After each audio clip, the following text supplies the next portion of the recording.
Waouh, 80 épisodes.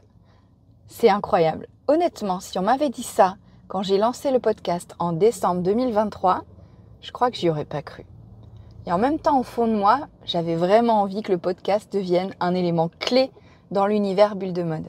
Et aujourd'hui, c'est le cas. Pour moi, le podcast, il est aussi important que le blog. Donc pour vous dire, je suis tellement heureuse de vous retrouver pour ce 80e épisode. Alors pour marquer le coup, j'ai eu envie de vous montrer les coulisses. Pas les coulisses Instagram, ça je l'ai déjà fait. Mais les vraies. Les coulisses où je prépare mes accompagnements, où je structure mes idées, où je sauvegarde les contenus pépites dont je vais pouvoir vous parler ou que je vais pouvoir proposer à mes clientes. Aujourd'hui, j'aimerais vous parler de mes 10 plus 1 outils du quotidien. Et vous allez voir pourquoi je dis plus 1. Certains sont simples, comme un carnet. D'autres beaucoup plus techniques. Mais tous ont un point commun. Ils me font gagner du temps, de la clarté et de la sérénité. Tu veux savoir comment j'organise mes journées? Comment je prépare mes séances d'accompagnement shopping ou d'analyse de penderie? Comment je crée des contenus ou comment je trouve mes idées et en particulier pour le développement de mon activité? Cet épisode est pour toi. Si tu veux te sentir plus professionnel dans ton organisation, si tu veux mieux accompagner tes clientes, même avec peu d'outils. Et surtout, si tu ne veux plus hésiter devant ta to-do.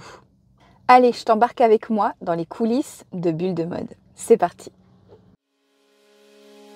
Bonjour et bienvenue dans le podcast Happy Personal Shopping. Je suis Maïté Despréaux, Bulle de Mode, mentor business spécialisée dans l'accompagnement des conseillères en images et personal shoppers débutantes. Forte de plus de 15 ans d'expérience comme personal shopper, j'ai le plaisir de vous guider pour vous lancer dans cette activité passion. Dans ce podcast, nous aborderons 4 grandes thématiques pour vous aider à démarrer et à exercer sereinement. Première, la stratégie et l'organisation. Des conseils pratiques pour développer votre activité tout en préservant du temps pour vous. Deuxième, l'état d'esprit entrepreneurial.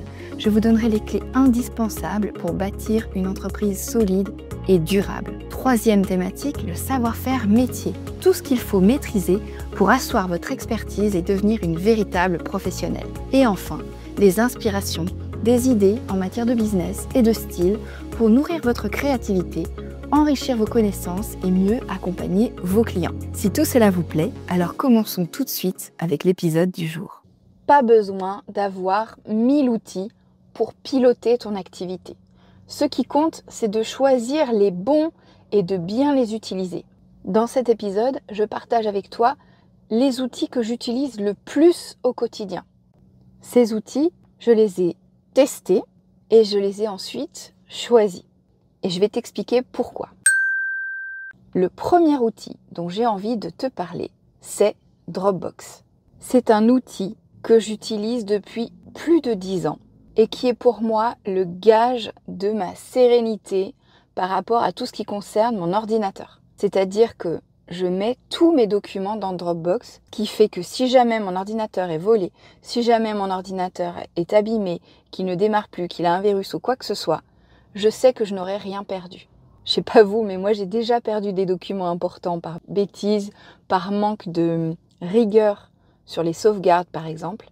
Et depuis que le cloud existe, je trouve ça fantastique de pouvoir héberger vos données dans le nuage et de ne pas être dépendant d'un support matériel. Ça, c'est quelque chose qui vraiment a changé ma vie. Avant, j'étais adepte des multi-sauvegardes sur des disques durs, des clés USB, etc., qui finissaient toujours par tomber en rade. Maintenant, avec le cloud, je sais que mes données importantes, je les ai encore et toujours à disposition. Et en plus, je les ai à disposition dans le monde entier. Parce que ça n'est pas dépendant de l'endroit où je me trouve, puisque grâce à Internet, j'y ai accès partout. Bon, il va falloir avoir une connexion Internet, vous allez me dire. Mais ça, c'est moins difficile à trouver aujourd'hui. Deuxième outil que j'utilise le plus, c'est le carnet de notes. Avant, j'utilisais le logiciel Evernote. J'adorais ce logiciel. Le problème, c'est qu'ils ont fait une mise à jour et aujourd'hui, je ne m'y retrouve plus. Le logiciel de consultation des données sur l'ordinateur n'est pas du tout pratique et donc j'ai arrêté de travailler avec Evernote. J'ai pris Notion à la place. Sincèrement, je m'y retrouve parce que Notion permet de faire des choses qu'Evernote ne pouvait pas faire. Mais c'est vrai que j'aimais beaucoup l'interface et le logiciel Evernote, je regrette un peu, parce que parfois, pour prendre en main Notion, c'est un peu plus complexe. Et c'est d'ailleurs aussi pour ça qu'on en avait parlé dans Constellation et que ça fait partie des contenus que vous pouvez retrouver si vous vous abonnez à la plateforme aujourd'hui. C'est un mode d'emploi pour utiliser Notion parce que je suis convaincue que c'est un logiciel d'avenir. Troisième outil, c'est le Google Calendrier. Ça, c'est un outil que j'ai mis du temps à prendre en main parce que j'étais adepte du calendrier papier. Pour moi, c'était rassurant d'avoir un calendrier papier, c'était beaucoup plus simple. Mais ça fait depuis 2019 que je n'ai plus d'agenda papier. Ça me manque parce que j'adore écrire et c'est pour ça que je vous parlerai de mon +1 tout à l'heure. Et je pense que maline comme vous êtes, vous savez de quoi il s'agit. Mais le calendrier électronique, ça a vraiment changé ma vie parce que je peux, comme Dropbox, retrouver mes notes partout, mes différents agendas, etc. La difficulté que j'ai, c'est de jongler entre plusieurs agendas électroniques parce que j'ai un agenda Outlook et un agenda Google qui n'arrivent pas à se connecter correctement. Donc ça, c'est un problème technique, il faudrait que je me penche dessus. Mais en soi, le fait d'avoir un calendrier disponible tout le temps, ça aussi, c'est un gain de temps incroyable. Et je ne regrette pas d'être passée à l'agenda électronique. Même si, comme je vous le disais, j'aime trop écrire et que ça me manque un peu. Et aussi le côté fiable du papier, c'est-à-dire que je sais, il est là, voilà. Mais le problème, c'est que vous ne pouvez pas emmener forcément un agenda grand format avec vous tout le temps partout. Et là, le téléphone est quand même hyper pratique avec cette fonctionnalité-là. Quatrième point, Canva. Est-ce que je vous ai déjà parlé de mon amour pour Canva? Je suis de la team Photoshop à la base. J'ai eu la chance d'être formée dans les années 98, 2000, je sais plus. Donc je connais Photoshop. Je sais comment ça marche, les calques et tout ça. Et quand j'ai découvert Canva, j'avoue que waouh, j'ai été vraiment séduite par la simplicité du logiciel. Même si tu n'es pas graphiste, même si tu n'es pas une adepte de Photoshop, eh bien tu peux quand même faire de très belles réalisations grâce au modèle. Et ça, c'est incroyable. C'est un gain de temps de fou. Pour la petite histoire, avant, je n'avais pas une formule Canva payante. Et du coup, je faisais sur Photoshop tout ce qui était suppression d'arrière-plan. Et je le mettais ensuite dans Canva. Donc pour vous donner une idée de l'évolution de comment je fais. Aujourd'hui que c'est intégré dans mon Canva payant, je ne le fais plus. Mais c'était comme ça que j'utilisais Photoshop. Aujourd'hui, je n'ai plus Photoshop et ça ne me manque pas parce que Canva est incroyable. Et vous avez vu, il y a encore des évolutions en permanence qui sont incroyablement pratiques et qui surtout donnent une dimension au logiciel qu'il n'avait pas. Il marche maintenant sur les plates-bandes de Microsoft Office. Dernier outil que je voulais vous présenter dans cette section d'avantages business. Et avant d'aller dans la section métier, vous l'avez peut-être deviné puisque je vous serine avec ça, c'est l'intelligence artificielle. Et quand je parle d'intelligence artificielle, je parle essentiellement de ChatGPT qui est devenu mon assistant du quotidien. Ce n'est pas la seule IA générative que j'utilise, mais c'est celle que j'utilise le plus souvent, celle pour laquelle j'ai un abonnement payant également depuis 2 ans et qui vraiment me sert au quotidien. ChatGPT pour moi, c'est indispensable aujourd'hui. Et comme je vous l'ai déjà dit dans les autres épisodes où je parle d'intelligence artificielle, que ce soit l'épisode 70 ou que ce soit dans l'épisode 72, l'intelligence artificielle pour moi c'est un must aujourd'hui. Vous êtes conseillère en images, vous débutez dans votre activité, c'est encore plus important de l'intégrer dès maintenant. Vous pouvez toujours télécharger ma checklist des 100 idées d'utilisation de l'IA pour le conseil en images. Elle se trouve en lien dans la description de cet épisode. Mais vraiment, je vous invite à aller explorer le sujet. C'est incroyable le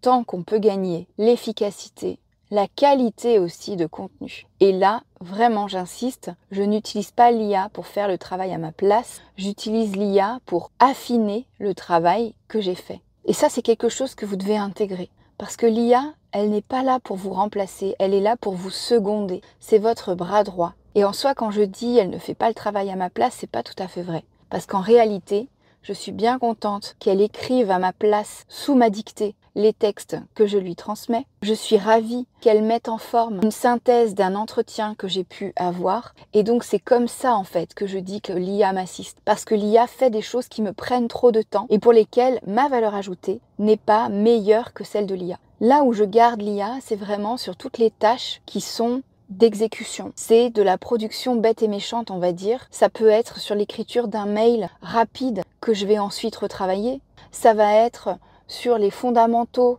d'un nouveau guide dont je lui donne toutes les idées. C'est vrai que si vous n'avez jamais mis les pieds dans l'IA, tout ce que je vous dis, ça vous paraît un peu abstrait. Mais en réalité, l'IA, il n'y a rien de plus concret. Et au contraire, plus vous allez être concrète avec l'IA, et plus vous allez gagner du temps en fait. Parce que l'IA a besoin de ça, de savoir un maximum de choses concrètes pour pouvoir vous aider. Vous le savez, j'ai créé une formation spécifique pour vous accompagner dans la prise en main de l'IA. Les personnes qui ont suivi cette formation me remercient au quotidien parce que ce que ça leur apporte, c'est incroyable. Si vous ne savez pas comment faire de l'IA votre bras droit, je vous invite vraiment à regarder la formation que je propose. Parce que c'est plus qu'une formation, c'est vraiment un accompagnement.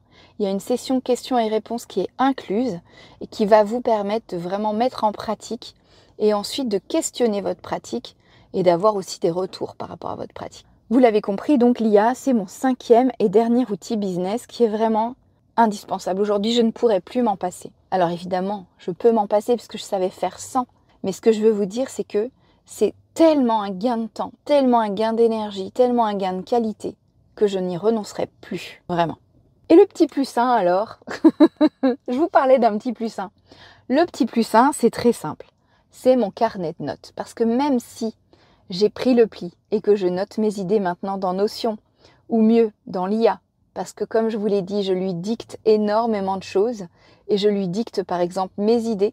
Comme ça, il les stocke, il les structure et ça me permet de les reprendre facilement en me connectant à mon compte. Donc même si j'ai pris ce pli-là, j'aime écrire comme je vous l'ai dit et j'ai donc toujours un carnet avec moi.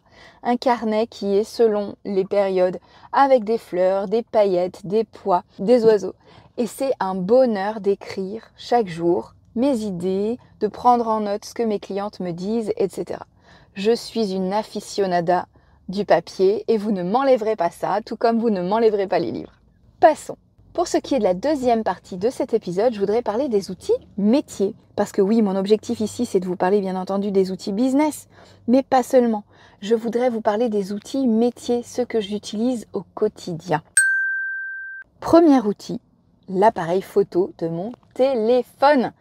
Ça, vraiment, je crois que je ne saurais pas être personal shopper sans mon appareil photo. Je prends en photo tout. Des vitrines, des gens dans la rue, des articles qui me font réfléchir. J'utilise l'appareil photo comme un pense-bête. Alors le problème, vous allez me dire, c'est la taille que ça prend, et je suis d'accord avec vous. J'essaye, je dis bien j'essaye, de faire du ménage régulièrement, mais c'est vrai que l'appareil photo, pour moi, c'est indispensable aujourd'hui parce que ça me permet vraiment d'utiliser ce mémo tout le temps. J'ai une mémoire visuelle. Donc quand je fais un repérage shopping, je prends en photo les modèles que je veux présenter à ma cliente. Ce sont des photos mal prises, mais ça n'est pas grave parce que je ne vais pas les montrer à ma cliente. C'est simplement pour fixer ma mémoire et me rappeler des pièces que j'ai vues pour elle dans telle et telle boutique. Les photos ensuite que je pourrais faire et donner à ma cliente, ce sont celles que je fais en analyse de penderie par exemple, pour qu'elle ait une trace de sa penderie dans l'inventaire de sa penderie. Mais ça, ce sont des photos qui sont davantage cadrées, que je prends en général avec un pied, pour être sûr d'avoir le même cadrage pour toutes les photos et donc une uniformité. Donc l'appareil photo, ça, indispensable.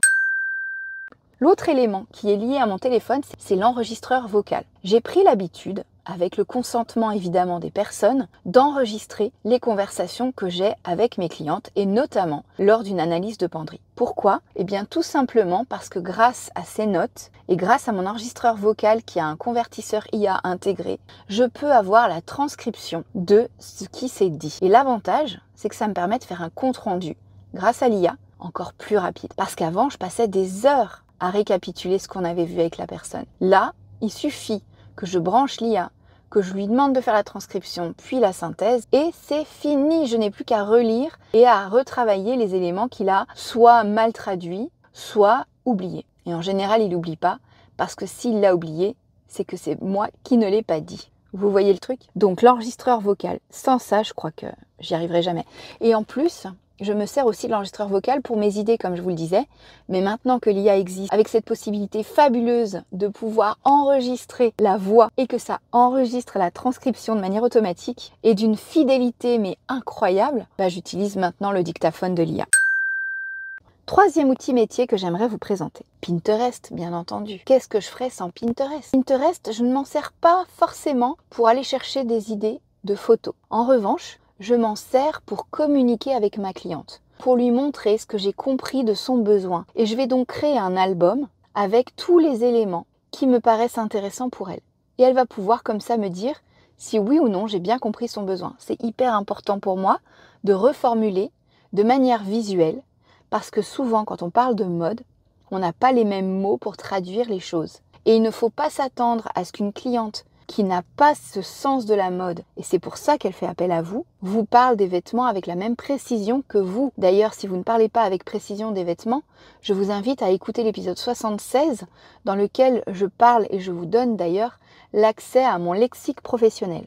Hyper important, vous devez avoir un lexique professionnel pour pouvoir vous exprimer et donner de la crédibilité à votre discours. Quand j'ai une cliente en face de moi qui ne maîtrise pas ce vocabulaire, rien de tel qu'un tableau Pinterest pour lui montrer que j'ai bien compris ce qu'elle voulait dire. Hyper important. 4e outil, on retrouve Canva, on retrouve l'IA. Et je voudrais associer les deux. J'utilise Canva, j'utilise l'IA dans mes accompagnements shopping pour aller davantage en qualité. Parce que Canva me permet de mettre en forme ce que l'IA va me permettre d'avoir comme contenu. Comme je vous l'ai dit, j'ai la transcription du rendez-vous avec ma cliente, j'ai l'IA. Je vais utiliser les deux, ainsi que les photos que je vais prendre de la personne, évidemment anonymisées, pour pouvoir travailler. Et ça, c'est quelque chose qui, je crois, n'est pas encore bien utilisé par les conseillers en images. Et c'est pour ça aussi que cette formation sur l'IA dont je vous parlais peut être game changer pour vous. J'aime pas trop ce mot-là, mais je ne sais pas comment traduire en français ce côté, il y a un avant, il y a un après, et en un seul mot, quoi. Vous voyez ce que je veux dire? Donc, pour le coup, Canva plus l'IA, plus la transcription, plus les photos, enfin bref, on met ça dans un gloubi-goulba, ah là là, bref, vous m'avez comprise? Eh bien, ça, c'est un outil incroyablement puissant. Mais ça n'a rien à voir avec mon 10e outil. Dernier outil dont je voudrais vous parler, et cet outil-là, c'est très récent en fait, que je l'ai intégré dans ma pratique de personal shopper. Ça doit faire 2 ans, 3 ans. Cet outil, c'est Google Maps. Je vous en ai déjà parlé dans l'épisode 61. C'est un outil que j'utilise au quotidien quand je prépare un accompagnement shopping. L'avantage de Maps, c'est que vous avez toutes les boutiques de votre quartier qui sont labellisées. Et vous pouvez enregistrer ces boutiques dans un carnet d'adresses virtuel. Ça, c'est incroyable. Parce que vous pouvez ensuite partager ce carnet d'adresses avec votre cliente. C'est pas fou ça? Franchement. Moi, ça a changé ma vie. Ça m'a évité de refaire des listes. Vous voyez, c'est là aussi où l'IA peut vous faire gagner du temps. Pourquoi passer 3 heures à recopier une liste quand l'IA peut le faire en 2 minutes? Même pas 2 minutes, 2 secondes. Vous voyez ce que je veux dire? C'est comme ça que vous allez pouvoir gagner du temps grâce à l'IA. Voilà, on a nos 10 plus 1 outils. J'espère que cette sélection d'outils vous a intéressé et j'espère qu'elle vous a permis de prendre conscience aussi de ce que vous pourriez faire pour améliorer votre activité au quotidien. Ce n'est pas une liste exhaustive et je tenais aussi à vous dire ça, c'est qu'il ne faut pas vous sentir coupable de ne pas utiliser les mêmes outils que les autres, du moment que vous avez des outils qui vous plaisent, qui vous correspondent surtout. Je vous parle énormément d'IA parce que pour moi, ça a vraiment changé la donne. Je suis maman, j'ai 3 enfants, je ne me définis pas du tout par ce rôle-là, mais il est important pour moi. Et grâce à l'IA, ça me permet de dégager du temps par rapport à tout ce que j'ai à faire au quotidien. Et j'aimerais vraiment que vous aussi, vous puissiez vous approprier ce temps gagné. Une nouvelle fois, je vous invite à télécharger ma checklist des 100 idées pour savoir ce qu'on peut faire pour le conseil en images avec l'IA. Et si vous avez déjà avancé dans votre réflexion, venez découvrir mon programme d'accompagnement pour prendre en main l'IA en moins de 3 heures. 3 heures, c'est 3 séances d'1 heure, c'est une après-midi. Et vraiment, vous allez voir, il y a un avant et un après. Les filles que j'ai formées me le disent à chaque fois. Donc, c'est vraiment, si vous ne l'avez pas encore fait, le moment de vous former. Et en particulier avec cet angle conseil en images. C'est tout pour aujourd'hui. J'espère que cet épisode 80 vous a plu. J'aurai le plaisir de vous retrouver dès la semaine prochaine pour un nouvel épisode. On avance dans le calendrier et de belles surprises arrivent. Je vous souhaite une merveilleuse semaine et je vous dis à la semaine prochaine. Merci encore pour votre écoute.